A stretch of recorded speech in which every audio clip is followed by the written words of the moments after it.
The following is a fan-based discussion. All properties discussed are property of Toei Inc., Bandai, Hasbro, and Subaru Productions. It's another Tokutalk. That it is. Tokutalk time. Tokutalk time. One would think this is some kind of Toku channel. Yes. And today we're going to talk about the bad side of it. Or rather, The dead side. the dead side of it. We're going to talk about death in Tokyo. Death.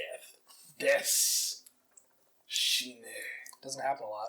My wa motion do. At least not in main show. It depends. It does happen a lot more in the movies, especially to the villains. We're going to try to focus this one more on the hero side or on the villains. Like, how impactful was it? Mm-hmm. I think that should be the main question we should try to answer here. That's fair. I want to start really enough on the Power Rangers side here because it's only happened once. Okay. God, I knew that was coming. Go on. Fucking knew that was coming. We're going to talk about Kendricks Kendricks. in Lost Galaxy during the team up.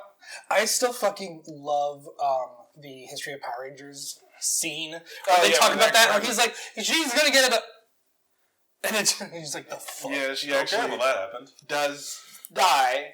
But, of course, she did come back at the end of the show. But her death was, one, it was the first time that it had happened. Two, wow.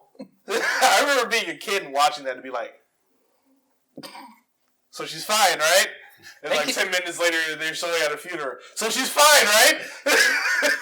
I was like, I remember watching that and go, wow, they can do that? It was well done. She'll be better, right? Yes, I said, right, Dad. Won't she be better? She was at the end of the show because she came back, but her actress is now leukemia free as far as we know. So, Which that's the important thing. yes, but it had quite the impact. I think whenever the first time it happens, Yeah. especially when it's sort of unexpected like that, but it also makes sense in terms of the story happening that way. It's just like, okay, I can see this. I have another example. And I can't believe I'm about to talk about this show. Build.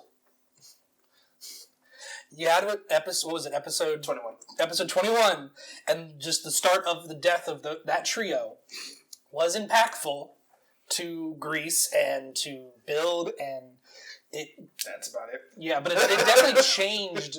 It was a definite... No one else because they weren't present. Well, it was a definite change in tone from the show from previously to then. Almost immediately, they had him doing, like, the bottles on the panel and having, like, semi-orgasmic reactions to it the very next episode. I mean, there's such a thing as being distracted from trauma. I know, but at the trauma's same time, still there. I feel like that was just not, well, it wasn't handled after the fact well. Yeah, I'm not denying that, but they still handled it. It followed Grease for pretty much the rest of the show. And there was still the scene where they go back and I can't remember the main character's name in Build. Sento is like asking to be I don't know if he's asking to be forgiven or killed by Grease. Instead of both, maybe. Yeah. But just, you could tell it meant something. Now, did they follow up on it well? Fuck no. Did they immediately reverse it at the end of the show? Yes. I don't think so. Fair enough. Well, they didn't. Yes, we've had this. I don't think they reversed it because they didn't bring them back to life. They merged with another world, but they never died in the first place. Still the most bullshit ending. I fucking hate that ending. But we've gone on about that Dino Charger is the most bullshit. ad nauseum, so let's see. I just thought it bared mentioning. We also got someone just like, alright, I'm not sure how much impactful it was to the people in the show because we didn't really get to deal with that for much longer afterwards. Kusaka and the Fies. He got his neck snapped. Right. I'm thinking like, oh yes! The consequences of my own actions. Wasn't that a good thing? Yeah, but that's like points for brutality. Yeah, also the consequences of his own actions caught up to him real hard and real fast. And real sideways. You could say they came very snappy. I was going to say Time Ranger. Oh, with Time Fire dying at the end. Yeah, I feel like if you're gonna do a death, you gotta have it not at the very end of the show before it doesn't matter. No, because it sort of happened with Time Fire, but it did matter. My whole thing with it is One has to make sense for the story. Two, it has to not be immediately reneged on. Rube. Forze. Ultraman Rube. Forze is a big one for me, but Rube, Forze, Ultraman Rube is the Forze one, but worse. Agreed. It is the Forze one, but worse, because the little sister dies, like, sacrifices her essence to save everyone, and then they're all gazing into the sky wistfully, wishing her farewell and peace in the afterlife. And then they turn around, and then she floats back down, and they catch her. It happens immediately afterwards. So poorly done. It's like when you turn around in an old video game, you turn back around and an enemy spawns in. It's like, AKA or a car loads in. The story of my life playing Dragon Quest VIII previously. Yeah. What? What was the Sentai where the Yellow Ranger died, like in episode 8? Bioman. Bioman. Yeah, let's talk about because that. the actress was fired. Yeah, she was actually in Sue that entire part. And it's not the first time a Yellow Ranger has died in Sentai. Key Ranger, the original Yellow, died. Or it was either the original or the second one. I think it was the second one died after being on there for like 7 episodes. And then they brought the other one back. We could talk about Battle Fever. I was going to say Battle Fever, where he gets mowed down. Yeah, the first Battle Cossack. He wanted to get out and do something else. That was his thing. So he got machine gunned. Yeah, so that was his getting out. Don't forget Papa. In Battle Fever, the Pink Ranger's dad died like in episode 1. We don't know this guy. We don't know who you are, but you want to run to the end of a dock and scream Papa at the top of your lungs. Papa! Excuse me. Wasn't that the end of her in the show, too? She lasted for like another 8 episodes. Yeah. Briefly there, because she was very rarely ever on screen. I see. Because she couldn't speak Japanese well. So they were like, we're going to get somebody else who's a lot better. But could she speak Papa well? Very well. She could speak getting the fuck out well. As she did. I know that language. We can talk about Gaim. I was going to talk about Dragon Ranger. Well, then let's talk about Gaim first. We can talk about Dragon Ring. Okay, we'll talk about Gaim first. Because, once again, We can talk about both. It's our show. it was like a certain tone, and then death happened, and then the rest of the show... Yeah, the rest of the show pretty much followed that theme. much better than Bill did, but I can't remember his Hase. Hase. That was the yelling. That was the yelling. Hase! And then how many other people died before that show ended? That show had quite the big body count because of all the missiles. We just didn't get to see them all. Because there was him, there was Sid being crushed. Squished. Just everybody died. Sometimes I watch that scene to make me Laugh. happy. It's one of the few Toku where death really feels like it matters. Yeah. Because that character is completely out of the story now. And there was no any kind of backpedaling on it. There's no kind of backpedaling, but I think one of the things going against that is you don't really feel their loss because of how crowded the cast got at times. Hase's happened early enough. The way they shift focus around between characters, it's like once Sid died, for example, in Gaim, it's not like they spent time like mourning the loss of Sid and he was a terrible person. I'm talking about for the story purposes. It's not like there was any kind of like mourning of his loss, or we felt his loss in the story. It was just like, okay, he's dead now. Well, yeah, because he was a villain. He was also supposed to be Even there. then, I felt the same thing with Hase. It was just kind of like, okay, he's dead I now. felt more with Hase. I felt more with Hase because he was sort of innocent and throughout that entire thing. They were just, fighting with everybody else. Sid knew what he was doing. Sid knew the consequences. And the consequences were showing how powerful the Overlords actually were. That was his whole death part.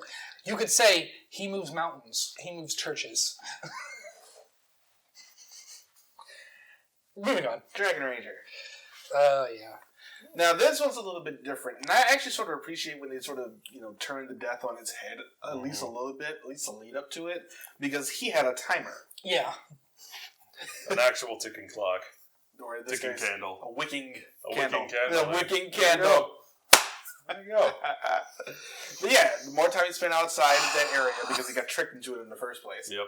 The faster the candle burned down, Yeah. the more his life force is extinguished. And then he died at the end. Mm-hmm. Womp womp. And gave, everything to his brother. Nice. Yeah. I do want to sort of talk about the villain here. and it's mostly because this actor constantly plays a villain. But we end up appreciating him a lot. The actor who played Jin in Die Ranger, or Dr. Kemp in Live Man, or Tranza in Jetaman. He was also I'm pretty sure he also voiced the main villain in the main Overlord in Gaim. I believe he did. No, I'm thinking Joji Nakata. Yeah, you're thinking of Joji Nakata. He was Professor Beus. Yeah. But yeah, this actor just he was also in Live Man. I'm always going to be a villain, but you're going to feel a little bit differently about me each time. Mm-hmm. Dr. Kemp, it was really sad because he just didn't. He always wanted to be the smartest one. Yes. I was thinking of rewatching Live Man since we're going to have to rewatch Sentai soon. I've just been keeping up on it. Yeah. For the 4th time, and I would not be sad about it. But yeah, it's just like watching Dr. Kemp is just like really have all this build up, and then he got tricked at the end. So he basically turns into literally a brainless monster because he takes his brain out and just goes on a rampage. Do. With Tranza, he deserved it. Although it was Renegade. I'm going to put you in a goddamn mental hospital. Enjoy. I hear the food's great. Plot twist, you won't remember it. And of course, with him playing Jin and Die Ranger, it was a little bit sad there for him, at least, because it didn't really feel like he deserved it. He wasn't necessarily an evil person. He was just really, I guess, sort of ambitious and power hungry, which sort of led to his own demise. But at the end, he still proved how strong he was by taking out pretty much all those foot soldiers and really beating down one of the generals before he got stabbed in the back. But that was mostly just to protect Ryu at the end of the show.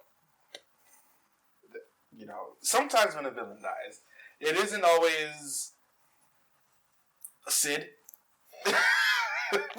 Sometimes you get him again. Yeah, I mean, I can put that on the bar. Or it's not a Sid or a Kusaka. Sometimes it's more of a Mazinda. Or Jin. You're talking about in terms of like sympathy we feel for them when their demise actually happens? Because, you have somebody like them or Booba. That just like, they didn't deserve that. Because when you mention a subject like this, I feel like deaths in Toku usually only have 2 varieties for the most part. How do you mean? There is either hero dies heroically sacrificing themselves, or villain dies in an explosion at the end of the show. And we do get some variation in that for sure, but for the most part, like, those are the 2 that it breaks down to. Yeah. Yeah. I mean, I guess it feels like the older you go in terms of these shows, the villains, they do a little bit more sympathy for the villain in some cases. Well, you bring up Mazinda, we've talked about her ad nauseum on this channel, but for good reason. Yeah. Because it is a character that you feel sympathy for towards the end of the show, despite all the atrocities she's committed. Yeah. But then you flip that over to, I'll say like the main villain from Kira Major, when they blow him up at the end of the show, you feel good because it's like, all right, hooray, good. I thought you were talking about the uncle. No, I'm talking about like the main villain, like the giant abomination from beyond the veil of time and space that he was. I think it also really didn't help there because you did not spend any time with that villain as a person. I mean, I thought it was fine. Because I thought it worked. They did the same thing with Ninja, but it's just like, I don't end up feeling a lot towards those. I feel a lot more like, say, Now, were you talking about like in terms of sympathy or just in terms of like hooray, the heroes won? Sort of more hooray, the heroes won in that case. Can you give me what do you think is like the best example of that? Hooray, the heroes won? Where the villain's death was like the catharsis of like hooray, our heroes finally did it. Ghost Ager. Yeah. Okay. Because they killed that motherfucker how many times? 4. He just went. This isn't even my final form. And it wasn't. He came back 4 times. So you're thinking, like, stay down. Go Kaiser was a good one, too. Not like in a, like, it's finally over, just more of like a, they kicked his fucking ass. Oh, I'm not to say which one, because at the same time, talking about the actual the Emperor. dad, not the son. No, the son. Emperor Palpatine, if you will. Yeah. Yeah. That was just, it was a level of hype, that's all. Yeah, I think it's just because it's a different kind of hype, though. Yeah, it was more what surrounded it. What do we think was? Well, what is your favorite? I would probably say Garo VR. When Kuon defeats the Black Knight at the end, just like the tension release of like, oh my god, it's finally over, but at the same time, Azami is still out there. Yeah. So like, you feel really good about it, but at the same time, you're like, oh no. Give me season 2. Give me season 2. Give me season 2. Or a movie, or anything. Light novel, I don't care, I just want more of it. What do you think was the worst one? No, actually, I have one more. Okay. On the good one. I've got some good ones too. The main character, the main villain of Changeman, the planet, Blue. Oh. Unicron. Ego? Yeah. Kurt Russell? Yeah, when he died. I'm just like...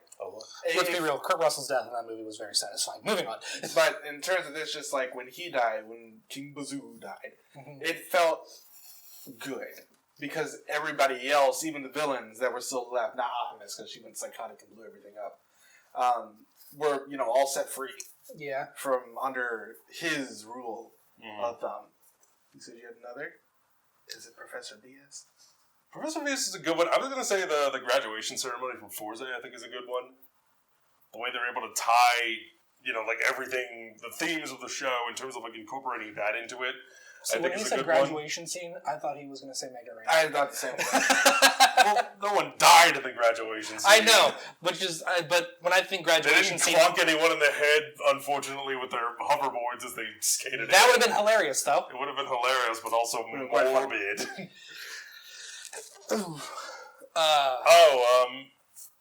I think I have another really good one. Not just in terms of the villain, but in terms of just like death scenes in general. It would be the end of Jenga. Or Jenga series, where it goes full Darkest Timeline, and everyone freaking dies. It's either the people that were horrors that he saved, quote unquote, turn back into horrors and murder their loved ones, and then his friends are like, no, and then they die, and then his brother. Do death fake-outs count? Like, if we as the audience actually think this happened? We can talk about those. Yeah, do you have any, what's one that sticks out to you? Well, we just talked about a couple weeks ago. No, Aruto. In 01. Oh, okay. Where he's just like, I'm going to No, you're not. Shut up. Yeah, the lies that were told. The lies that the amount of death. And I'm like, is this really happening? This is not really happening. This might really be happening. Holy shit, everybody's dead. Oh, this didn't happen. Fuck you. We're talking about full Darkest Timeline. That would have been one, yeah. I had to bring that up. Childish Gambino walks in with a whole bunch of pizzas. What does that? What did I miss? What does a pregnancy test look like? Oh, sorry, this is definitely a gun. What other... Do we want to focus on some good, or do we want to shift to some bad ones? I focus on a little bit more on some good, because I feel like... I've got some bad ones. I've got some good ones. I got some bad ones, too. Well, go ahead with yours. Thanks, guys. I would say them defeating... I mean, I know he comes back later in his own show, but also them defeating Jenga in the end of Goldstorm. Yeah. Just because I love those heroes so much, and I love him as a villain so much, and seeing that dynamic as it played out throughout the whole show was great. Yeah. Agreed. I only have bad ones in my head right now. Would you like to shift focus? We can come back to good ones if we can loop back around. Oh, okay. Okay, here we go. This is a weirdly good one. What's that? The death of the mechs at the end of Car Ranger. Oh, interesting. Yeah, I can see that. I mean, we can talk about Power Rangers Turbo here a little bit too, because it was, they actually came back in Car Ranger because they did get rebuilt, but the ones in Turbo didn't, and then they went to space. In space. We haven't even talked about Power Rangers really at all. Freaking Ecliptor. Oh yeah. What was that? In space, the green and black guy who turned red. Who turned again? For a while. Yeah, the guy who kind of looked after Astronema. Oh, her father figure. Yeah. Right. And him, even through Zordon's wave, the only thing on his mind was to protect her. But he still got turned to dust. Yeah. What about the death of Zordon? Head to tube, dime a dozen. Wouldn't be the first time. RP and Death. Yeah, I'd be curious to know if that affected anyone. Let me know in the comments. I really appreciated Ecliptor. Is just he was a really good villain. He wasn't a bad guy.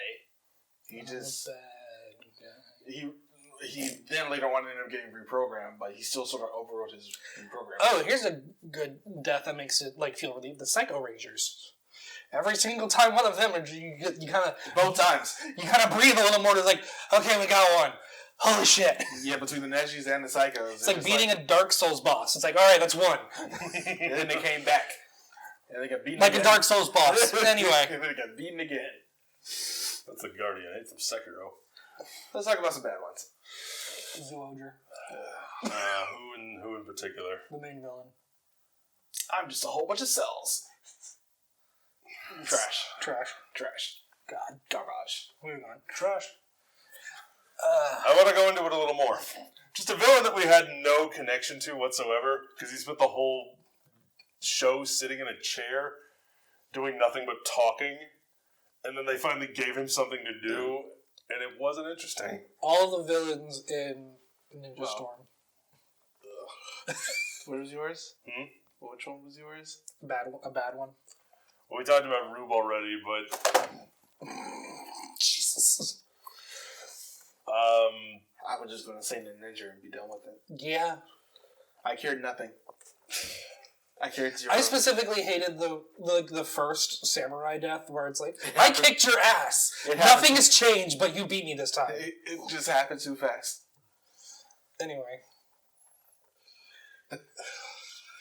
Now I have to remember Ninja. I know it's painful.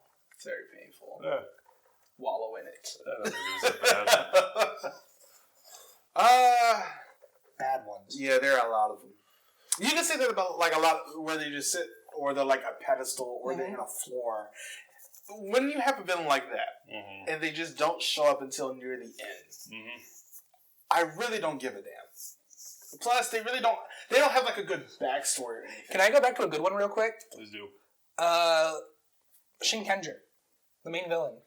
Dokuku. Because his defeat was We failed. pretty much just seriously luck. Let's be real, because he came in, wiped the floor with him, and went, "You are lucky. I have a time limit," and left. So that was just pure luck. I think there's really only two. And fuck Samurai. I have to say that at least once. I think there's only like really two That's the examples real death. of like good villains who sort of can't do much for a simple reason. I think that like Dokuku is one of them We because talked about it, yeah. he has a time limit. The other one is Enma from Magi Ranger. Yep. Yeah. Because he had a whole backstory, what he did to the dad, like all the Trapped in another dimension. Yeah, all the It's not pain. it's not like you can just walk out and kick somebody. all the pain and suffering that he caused before the show that we actually get in flashbacks. I really appreciated that a lot more. Long is another example of this, of just being bastard, but he wasn't killed. No, he was Sealed. It was sealed, but it was a great scene to watch them not only master their techniques, but the techniques of their enemies to do it. Another good one I want to talk about, it's Izu. 01. Because usually, because it's a case where, we just talked about this in the review, where them bringing her back felt natural in a way that could happen in this universe, because She's a robot. She's a human gear. They can rebuild her, and she doesn't. They have the technology. She doesn't get her memories back immediately. It's not like they push a switch and it's like, oh, Izu is back to normal, and everyone. But why didn't they just back her up to the cloud? Well, that's sort of what what they did. That's kind of what happened. It was a joke. That's kind of what happened, because then she gets her memories back in the movie, and it feels nice. when that happens. God, I remember Because when it feels she. earned. I remember when she died in the show, and I was like, "Holy shit, they did that!" And they killed Jen. Oh shit, they did that. We'll talk about that again soon. That'll be fun in a couple weeks. Yeah. Yikes. We gotta talk about Forza again. Can't go. Two of them. Oh, Forza's Forza himself, because he died, and Kengo. took a death punch to the chest. We're gonna talk about Drive. We're gonna put that there too because they sort of had the same issue. Okay. Which one would you like to discuss first? We'll talk about Forza's. Okay, do we want to talk about Forza or Kengo? Forza's. Okay, so Forza, Gentaro. Yeah, Gentaro gets, takes a death punch to the chest, dies, and then comes back. He's back by the power of friendship. It kind of works, I think, because of how much this is a part of the show. It's so much a part of the show's DNA that it's like, okay, I can... It doesn't work as well as Izu coming back in Zero One in the movie, 01, whatnot. But I still think it works. And then you have Kengo, who dies and then just shows up in the epilogue with no pomp or circumstance whatsoever. Yeah, it's like, they were tired of me, so they brought me back. I was like, we were tired of you too. They could have kept you. They really could have. Drive, he died, and then gets brought back with the power of speed. With the power of 1.21 gigawatts. They pretty much restarted his heart, more or less. And I'm just like... They kickstart his heart. They jump-started his heart. I was going to say kickstart, because that's the name of the song. But jumpstart because it's a car. I don't care. Motley Crue didn't make a song called Jumpstart the Heart. I know, but it's a song. Get off There are a lot of them.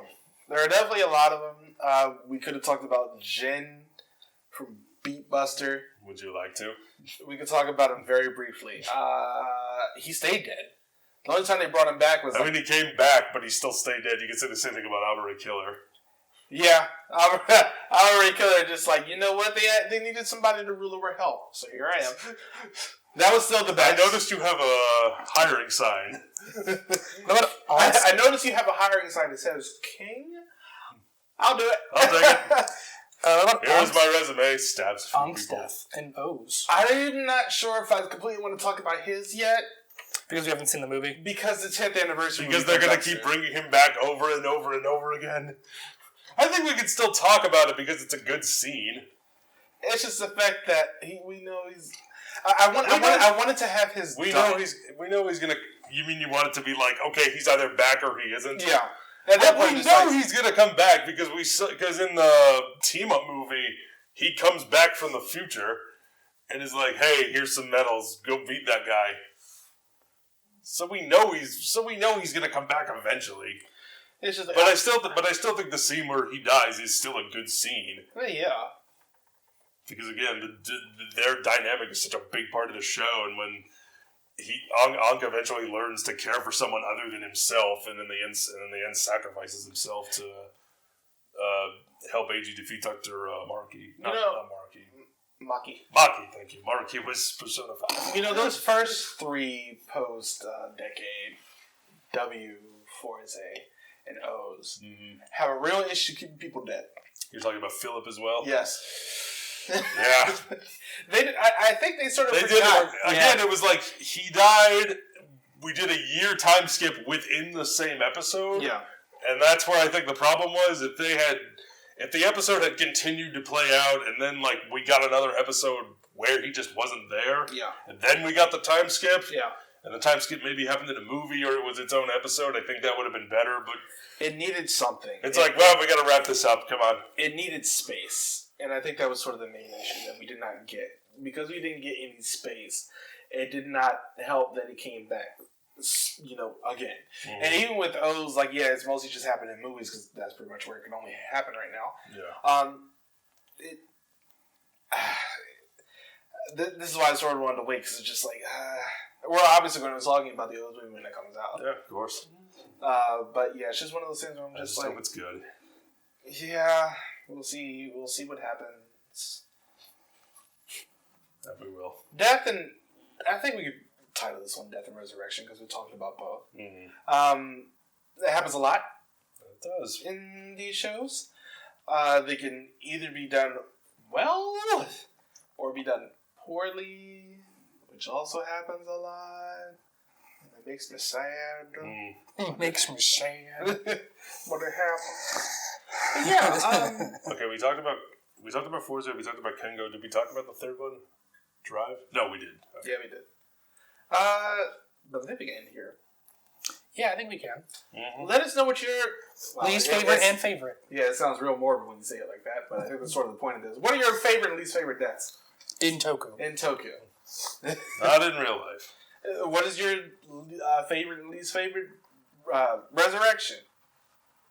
let us know in the comments below.